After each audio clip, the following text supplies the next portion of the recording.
After discussing about the letter Kof, coping, we saw lots of interesting idea behind this letter, comes the letter Resh.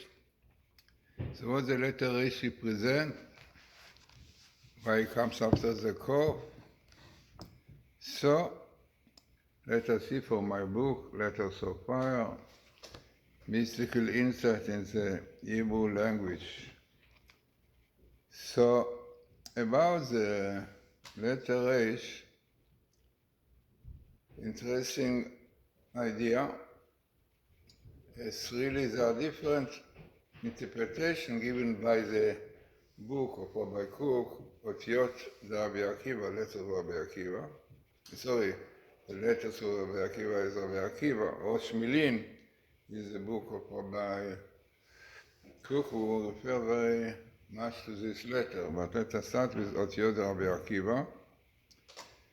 And according to him, the letter Resh, whose name means head, like Resh and Rosh, in Aramaic really Resh, like head, Resh Galuta, Resh Matityahu.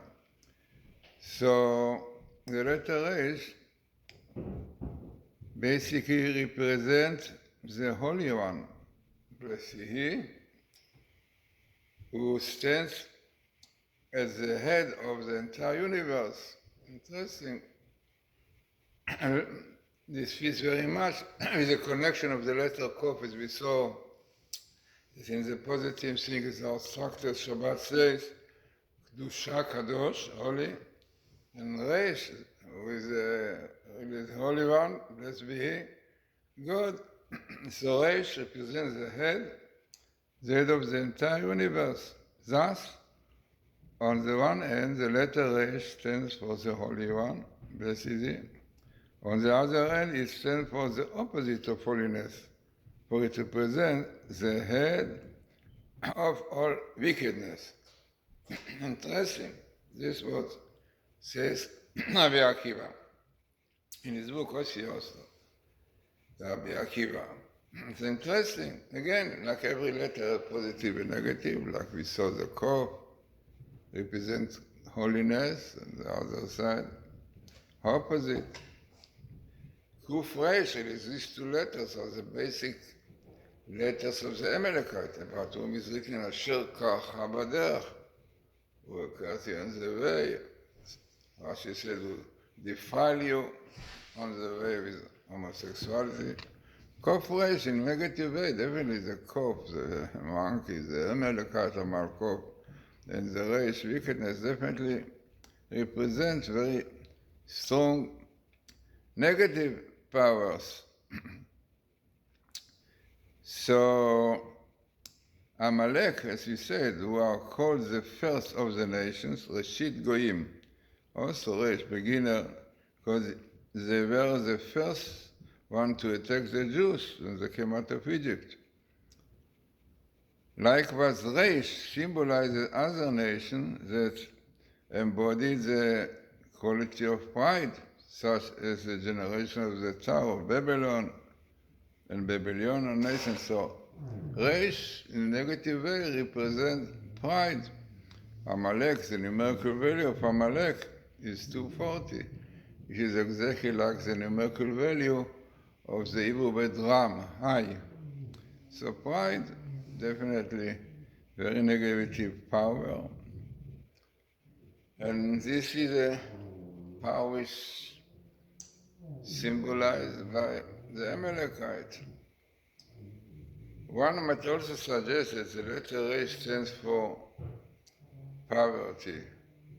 It is interesting that Resh in Hebrew, Resh Osher Titenli, Solomon said, poverty and riches don't give me. Resh is also Rash. Rash is a poor person. He's called Rash because in the Rash always to collect money. So whatever it is, Rash and Resh have to do with poverty. And the question is what this have to do with the Resh. So it is very interesting really looking into all these things through Kabbalistic insight. So the Kabbalistic works inform us that the sin of wasting seed, carry, I mean definitely the carry was given to man to produce, to multiply and being fruitful children. So if a man wastes it, this is what the Kabbalah said, so definitely cause lot of destruction to himself and to the world.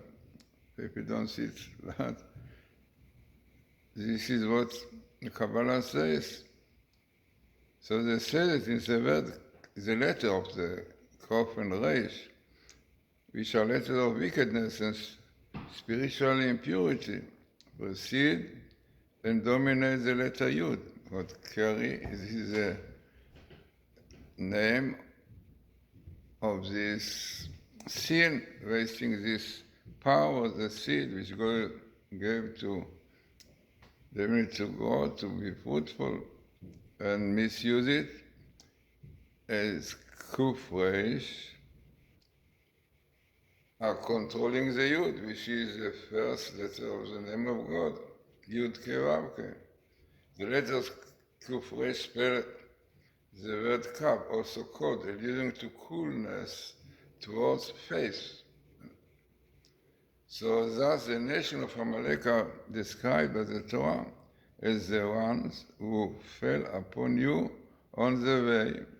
The word used for fell upon you, so in Hebrew is karcha, which contains within it the letter Kof Reish, because the goal of Amalek was to cool off the warmth of the Jewish people's faith.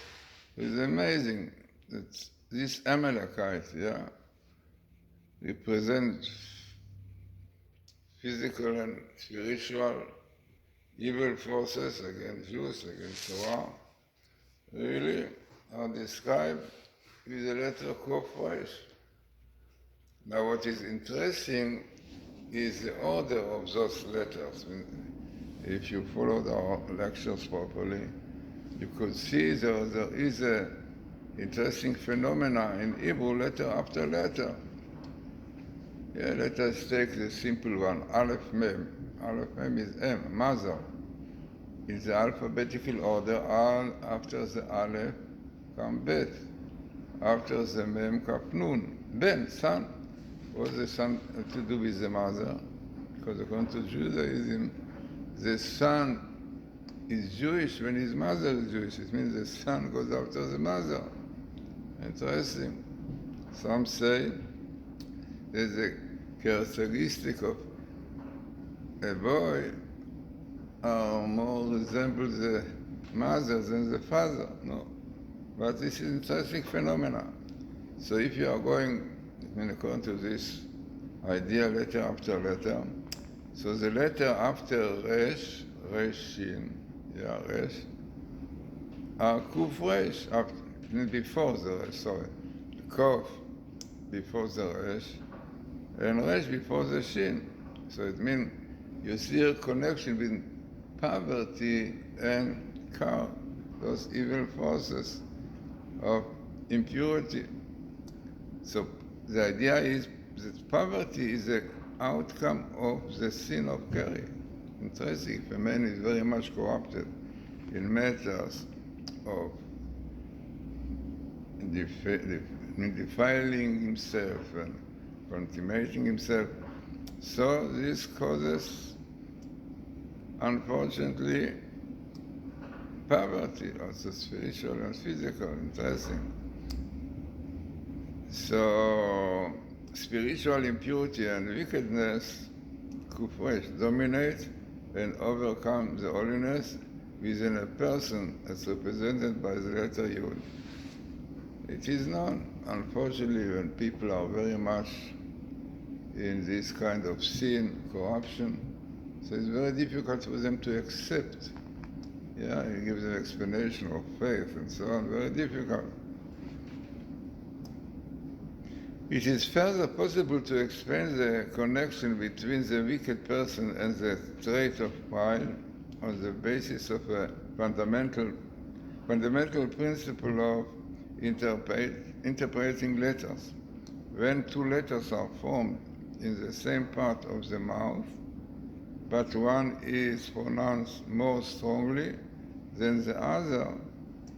This indicates that the letter which is pronounced more strongly represents a more materialistic aspect of reality. We shall discuss this principle later in connection with the word or. And later in our book, Letters of Fast, I speak about the or light and or with ein, which is like covering. The word or, pronounced with weaker emphasis, indicates illumination and revelation, light, while the same sound, or, with stronger guttural pronunciation, indicates covering and concealment, the function of the skin and leather. So it's amazing to see this. So you see another example which I bring in my book, Letters of Fire, is interesting. It's provided by the word osher. Osher in Hebrew is aleph, is happiness, bliss. And osher with ein, wealth. Again, osher is spiritual happiness and joy, really. Shabbat, he said, Bereshit, the word Bereshit, which is a source of creation, has a letter, osher bayit, the same way osher, happiness, joy in the house. This is the basis of Shabbos, all the family together singing. Osher, really one feels happiness and joy with his family. The Shabbos. So this Osher with Aleph. Aleph also represents God. It looks all over the world, definitely, spiritually. So with a stronger expression, more in guttural, the letter ein, is reflected in a difference between a spiritual concept, happiness, and a materialistic one, wealth. It is interesting. There's a difference between the Hebrew word rasha, wicked one, and Rosh, the Ein, and also Aleph, Rosh, is also the difference between Aleph and Ein. The wicked one brings down the concept of Ed, the concept of pride, to a materialistic level. The tzaddik, or the righteous one from one other side, raises pride to the spiritual level, Rosh. It takes pride in things which are pure and spiritual. He exalts his art in the ways of God. Very famous verse of Solomon. So much more about this. It is interesting, as I mentioned to you in the beginning, the book of Rabbi Cook, Rosh Milin. So he offers a very interesting explanation for the fact that the letter Resh follows the letter Kof in the alphabet. After the stage of mimicry, and stubbornness, symbolized with the letter Kof, whose name means monkey, comes an initiating force which is productive and original, symbolized by the letter Resh, the Ed. This explanation can be understood from both the positive and negative aspect of those two letters. On the positive side, man's imitation of the ways of God becomes transformed into a creative, productive power within him.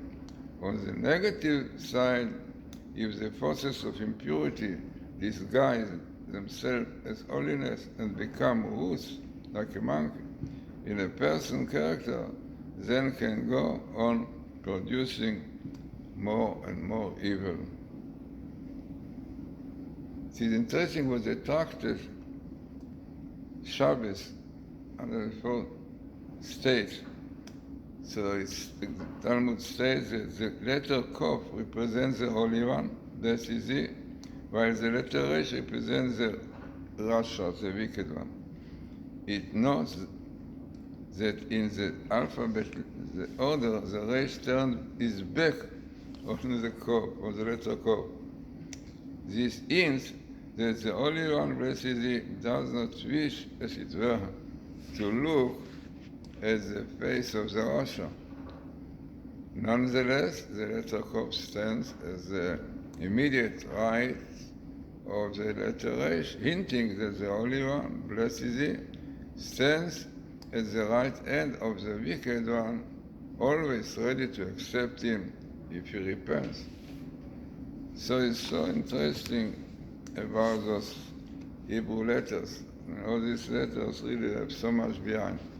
So you have all of it in my book, Letters of Fire, a book which was really translated from Hebrew by Shlomo Fuchs, Rashu Fuchs, was edited by Mrs. Tabak, came out in the first edition by Feldam, and this is what he writes on the back. In Letters of Fire, about Matityahu Glazerson explores the wondrous world of hidden meaning in the letters and words of the Holy Tongue.